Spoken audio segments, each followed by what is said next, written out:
अधिगम पुनः प्राप्ति ಅದನ್ನೇ ಕನ್ನಡದಲ್ಲಿ ಕಲಿಕಾ ಚೇತರಿಕೆ ಅಂತ ಕರಿತೀವಿ. छठी कक्षा हिंदी 6ನೇ ತರಗತಿಯ ಹಿಂದಿಯಲ್ಲಿ सीखने के प्रतिफल 9 कलिका फल 9 गतिविधि 1, 2, 3 और मूल्यांकन गतिविधि के उत्तर. ಚಟುವಟಿಕೆ 1, 2, 3 ಮತ್ತು ಮೌಲ್ಯಮಾಪನ ಚಟುವಟಿಕೆಯಲ್ಲಿರತಕ್ಕಂಥ ಪ್ರಶ್ನೆಗಳಿಗೆ ಉತ್ತರಗಳನ್ನು ಈ ವಿಡಿಯೋದಲ್ಲಿ ತಂದಿದ್ದೀನಿ. ಅಂದರೆ 9ನೇ ಕಲಿಕಾಫಲದ ಒಂದೇ ವಿಡಿಯೋದಲ್ಲಿ ನಾವೆಲ್ಲ ಚಟುವಟಿಕೆಗಳ ಉತ್ತರಗಳನ್ನು ಹಾಕ್ತಾ ಇದ್ದೀವಿ. ವಿಡಿಯೋವನ್ನು ಲೈಕ್ ಮಾಡಿ, ನೀವು ಬಳಸ್ತಕ್ಕಂಥ ಸೋಷಿಯಲ್ ಮೀಡಿಯಾ ಪ್ಲಾಟ್ಫಾರ್ಮ್ಗಳಲ್ಲಿ ಶೇರ್ ಮಾಡಿ. ಹಿಂದಿನ ವಿಡಿಯೋ ನೋಡದೇ ಇದ್ದರೆ ಈ ವಿಡಿಯೋದ ಡಿಸ್ಕ್ರಿಪ್ಷನ್ ಬಾಕ್ಸ್ನಲ್ಲಿ ಒಂದು ಪ್ಲೇಲಿಸ್ಟ್ ಲಿಂಕ್ ಇದೆ. 6ನೇ ತರಗತಿ ಹಿಂದಿ ಕಲಿಕಾ ಹಾಳೆಗಳ ಉತ್ತರಗಳು ಅಂತ ಒತ್ತಿ ನೋಡ್ಬೋದು.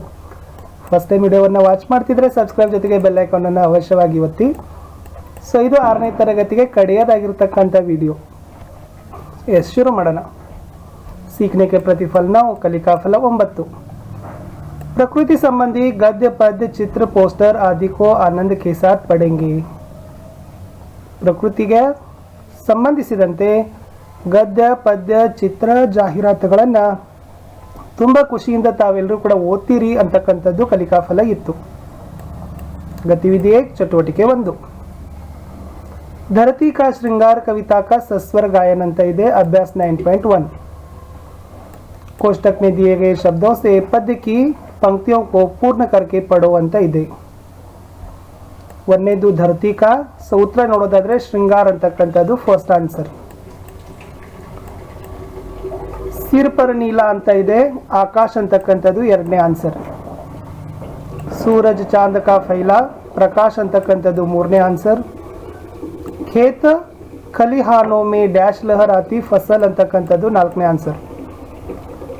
ಪ್ರಕೃತಿ ಕೆ ಡ್ಯಾಶ್ ಅಂತ ಇದೆ, ಸೊ ಕನ್ ಕನಮೆ ಅಂತಕ್ಕಂಥದ್ದು 5ನೇ ಆನ್ಸರ್ ಇತ್ತು. ಇದು ಫಸ್ಟ್ದಲ್ಲಿರ್ತಕ್ಕಂಥ ಉತ್ತರಗಳು. 9.2ದಲ್ಲಿ ನೀಚೆ ಲಿಖೆ ಶಬ್ದೋं को पढ़ो और उनके अर्थ अपने अध्यापक से पूछो. ಇವುಗಳನ್ನು ಓದಬೇಕು, ಇವುಗಳ ಅರ್ಥಗಳನ್ನು ನಿಮ್ಮ ಶಿಕ್ಷಕರಿಂದ ಕೇಳಿ ಬರಲಿಕ್ಕೆ ಹೇಳಿದ್ದಾರೆ. ಫಸ್ಟ್ದಲ್ಲಿ ಸಾತ್ ಇದೆ. ಸಾತ್ ಅಂದರೆ ಅದು 7 ಅಂಕ ಗಿನತಿ ಅಂತಾರೆ. ಸಾತ್ ಅಂದರೆ ಸಹಿತ ಸಂಘ. ಎರಡನೇದು ದೀನ್ ಇದೆ. ದೀನ್ ಅಂದರೆ ಹರ್ ರೋಜ್. ಎಸ್ ಅದನ್ನೇ ಏನಂತ ಕರೀತಾರೆ, 24 ಗಂಟೆ ಕಾ ಪೂರ್ಣ ಕಾಲ ಅಂತಾರೆ. ದೀನ್ ಅಂದರೆ ಗರೀಬ ಅಥವಾ ದರಿದ್ರ ಅಂತ ಕರೀತಾರೆ. ಬೇಲ್ ಅಂದರೆ ಲತಾ, ಬಿನಾ ತನೆ ಕಾ ಪೌಧಾ. ಬೈಲ್ ಅಂದರೆ ಗೌ ಜಾತಿ ಕಾ ನರ್. ಪಿಲಾ ಅಂದರೆ ಪಿಲಾಯಿ ಕಾ ಕಾಮ್. ಪೀಲಾ ಅಂದರೆ ಪೀತ್. ಶೋಕ್ ಅಂದರೆ ದುಃಖ. ಶೌಕ್ ಅಂದರೆ ಲಾಲ್ಸಾ ಅಂತಕ್ಕಂಥದ್ದು ಉತ್ತರಗಳು ಇತ್ತು. 9.3ದಲ್ಲಿ ಶಬ್ದೋं से वाक्य बनाकर अपने अध्यापकों को पढ़कर सुनाओ ಅಂತ ಇದೆ. ಶಬ್ದಗಳಿಂದ ವಾಕ್ಯವನ್ನು ಮಾಡಿ ನಿಮ್ಮ ಶಿಕ್ಷಕರ ಮುಂದೆ ಓದಿ ತೋರಿಸಬೇಕು. धरती, यह धरती हरियाली है. ಎರಡನೇದು सूरज, सूरज दिन में प्रकाश फैलाता है. चांद ಇದೆ. थर्ड वन चांद ಇದೆ. इस गगन में चांद दिखाई देता है ಅನ್ನೋದನ್ನು ಕೂಡ ಬರೀಬಹುದು. गगन, इस गगन में पंछी उड़ रही है. इंद्रधनुष, इंद्रधनुष में 7 रंग दिखाई देते हैं.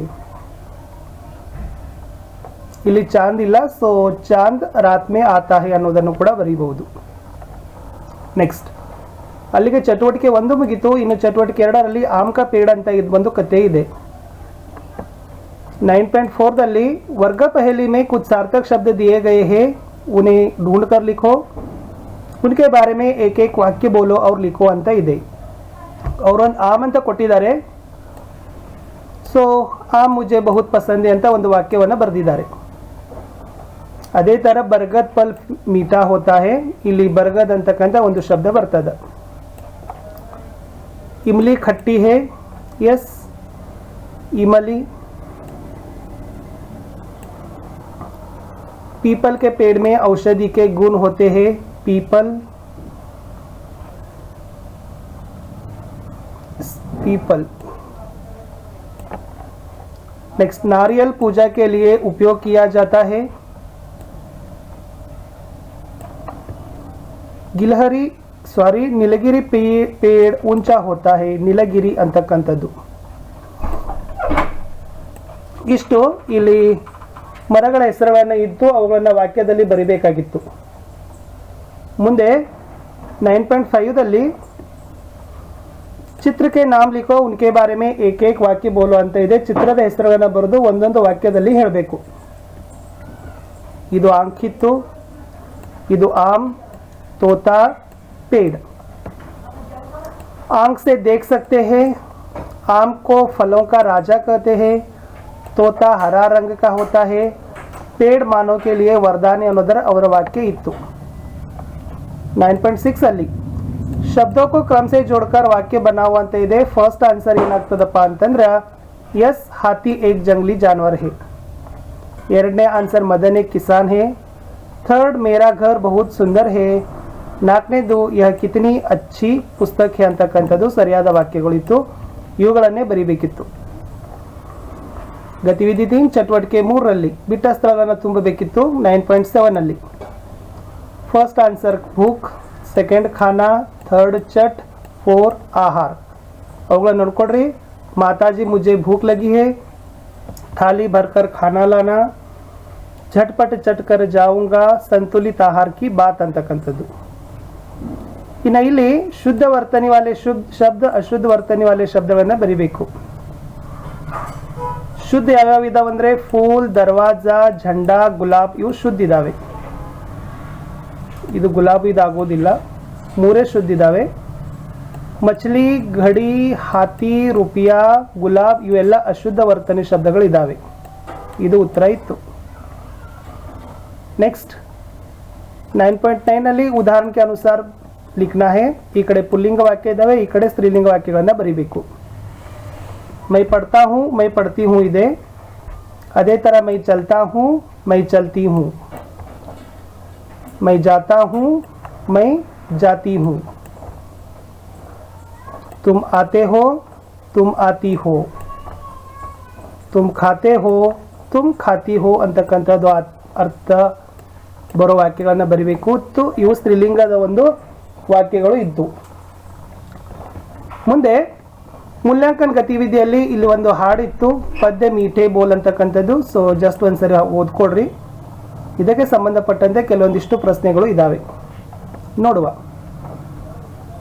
ಉಪರೋಕ್ತ ಪದ್ಯ के लिए दूसरा शीर्षक बताओ ಅಂತ ಇದೆ. ಇನ್ನೊಂದು ಯಾವುದು ತಾವು ಉತ್ತರ ಕೊಡಬಹುದು. ಅದಕ್ಕೆ ಟೈಟಲ್ ಶೀರ್ಷಿಕೆ ಅಂದ್ರೆ ಪಂಚಿ ಅಥವಾ ಪಕ್ಷಿ ಅಂತ ಬರೀಬಹುದು.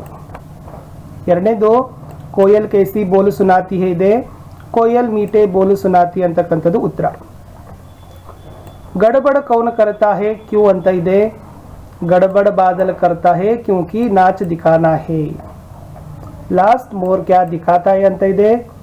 ಉತ್ತರ ಮೋರ್ ನಾಚ್ ದಿಖಾತಾ ಹೇ ಅಂತಕ್ಕಂಥದ್ದಿತ್ತು. ಇವು ಇತ್ತು ಉತ್ತರಗಳು. ಲಾಸ್ಟ್ ಇತ್ತು ಅಭ್ಯಾಸ 2ದಲ್ಲಿ ಚಿತ್ರ ಮೇ ರಂಗ್ ಭರ್ಕರ್ 2 ವಾಕ್ಯ ಲಿಖೋ ಅಂತ ಇದೆ. ಈ ಚಿತ್ರದಲ್ಲಿ ಅಂಕಿಗಳನ್ನು ಕೂಡಿಸ್ತಾ ಹೋಗಿ 1 2 3 4 5 6 7 8 9 10 11 12 13 14 15 16 17 ಈ ತರ ಇದಕ್ಕೆ ಬಣ್ಣ ತುಂಬಿ ಇದಕ್ಕೆ ಸಂಬಂಧಪಟ್ಟಂತೆ 2 ವಾಕ್ಯ ಬರಲಿಕ್ಕೆ ಹೇಳಿದ್ದಾರೆ. ಸೊ ಇಲ್ಲಿ 4 ವಾಕ್ಯ ಇದಾವೆ, ಯಾವುದಾದ್ರೂ 2 ಬರೀರಿ. यह हाथी है, एक बड़ा जंगली जानवर है. हाथी की पूंछ छोटी होती है. हाथी के सूंड लंबा होता है ಅಂತಕ್ಕಂಥದ್ದು ತಾವು ಬರಿಬೇಕಿತ್ತು. ಇಲ್ಲಿಗೆ 6ನೇ ತರಗತಿ ಹಿಂದಿಯ ಎಲ್ಲ ಕಲಿಕಾ ಚೇತರಿಕೆಗೆ ಕಲಿಕಾ ಹಾಳೆಗಳಿಗೆ ಉತ್ತರಗಳನ್ನು ಮುಗಿಸಿದ್ದೀವಿ. ತುಂಬ ಖುಷಿ ಅನಿಸ್ತದ, ಯಾಕಂದ್ರೆ ಇಷ್ಟು ಬೇಗನೆ ನಾವು 9 ಕಲಿಕಾ ಫಲಗಳ ವಿಡಿಯೋಗಳನ್ನು ನಿಮಗೆ ಅಪ್ಲೋಡ್ ಮಾಡಿದ್ದೀವಿ. ಇನ್ನು ನೀವು ಚೆನ್ನಾಗಿ ಅವುಗಳನ್ನು ನೋಡಿ ಅಭ್ಯಾಸವನ್ನು ಮಾಡ್ತಕ್ಕಂಥದ್ದು ನಿಮ್ಮ ಕೆಲಸ. ನೋಡೋಣ ಮತ್ತೆ ಬೇರೆ ವಿಷಯದಲ್ಲಿ ಸಮಯ ಸಿಕ್ಕಿದ್ರೆ ವಿಡಿಯೋಗಳನ್ನು ಅಪ್ಲೋಡ್ ಮಾಡಲಿಕ್ಕೆ ಪ್ರಯತ್ನ ಮಾಡಿ.